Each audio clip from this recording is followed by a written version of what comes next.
என் அன்பு சகோதர சகோதரிகளை, ஆண்டவரும் இரட்சகருமாகிய இயேசு கிறிஸ்துவின் நாமத்தில் உங்களை அன்போடு கூட வாழ்த்துகின்றேன். உனக்கு விரோதமாய் உருவாக்கப்படும் எந்த ஆயுதமும் வாய்க்காதே போம் என்று ஆண்டவர் சொல்லியிருக்கிறார். உங்களுக்கு விரோதமாய் எழும்புகிற எல்லா வல்லமைகளுக்கு விரோதமாய் கர்த்தர் எழும்புவார், கர்த்தர் யுத்தம் செய்வார் என்பதே இந்த மாதம் தேவன் நமக்கு கொடுத்த வார்த்தை. அன்றைக்கு இஸ்ரவேலர் எகிப்திலே அடிமைகளாயிருந்தார்கள். எகிப்திய மக்கள் எல்லாவற்றிலும் பலம் மிகுந்தவர்கள். சரீரத்திலும் சரி, செல்வத்திலும் சரி, படையிலும் சரி, எல்லாவற்றிலும் அவர்கள் பலமுள்ள மக்களாயிருந்தார்கள். இஸ்ரவேலரோ அவர்களின் கீழ் அடிமைகளாயிருந்தார்கள். அவர்களுக்கு ஆயுதம் கிடையாது, பலம் கிடையாது, செல்வம் கிடையாது, அடிமைகள். இந்த அடிமைகளான மக்களுக்காக ஆண்டவர் எப்படி யுத்தம் செய்தார் என்று ஒரு வசனம் சொல்கிறது, வாசிக்க விரும்புகிறேன். யாத்திராகமத்தின் புத்தகம் 7ஆம் அதிகாரம் 4வது வசனம். பார்வோன் உங்களுக்கு செவி கொடுக்க மாட்டான், ஆகையால் எகிப்துக்கு விரோதமாக நான் என் கையை நீட்டி மகா தண்டனையினால் என் சேனைகளும் என் ஜனங்களும் ஆகிய இஸ்ரவேல் புத்திரரை எகிப்து தேசத்திலிருந்து புறப்பட பண்ணுவேன்.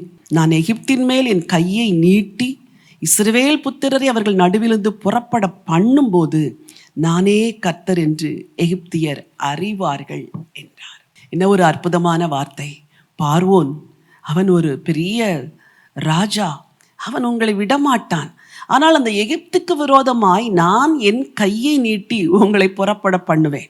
அவருடைய வல்லமை, அவருடைய பலன், அவருடைய ஞானம், அவருடைய படைபலம், இவைகள் எல்லாவற்றையும் ஒன்றுமில்லாமல் ஆக்கி நான் உங்களை புறப்பட பண்ணுவேன். அப்பொழுது நான் கர்த்தர் என்று பார்வோன் கூட்டத்தார் அறிந்து கொள்வார்கள் என்று ஆண்டவர் சொல்கிறார்.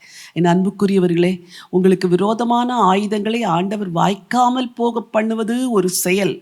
அடுத்த செயல், உங்களுக்காக ஆண்டவர் செய்கிற கிரியைகளை எல்லாரும் பார்க்கும் பொழுது கர்த்தரே தேவன் என்று அறியும்படி ஆண்டவர் கிரியை செய்வார். விசுவாசிக்கிறீர்களா? நீங்கள் விசுவாசிப்பீர்கள் என்றால் ஆண்டவருக்கு எல்லாவற்றுக்காய் நன்றி சொல்லுங்கள். எனக்காக நீர் யுத்தம் செய்யும் என்று சொல்லுங்கள்.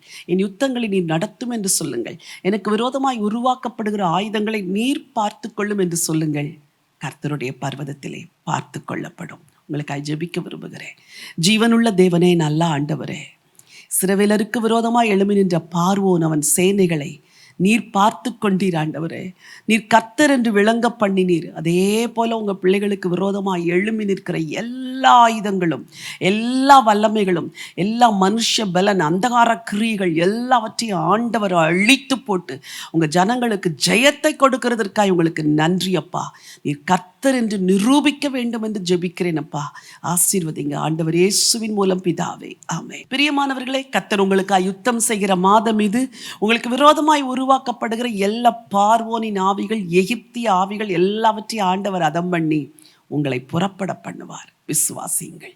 இந்த நினைவோடு இந்த நாளை துவங்குங்கள். இந்த நாள் ஒரு வெற்றியின் நாள். God bless you.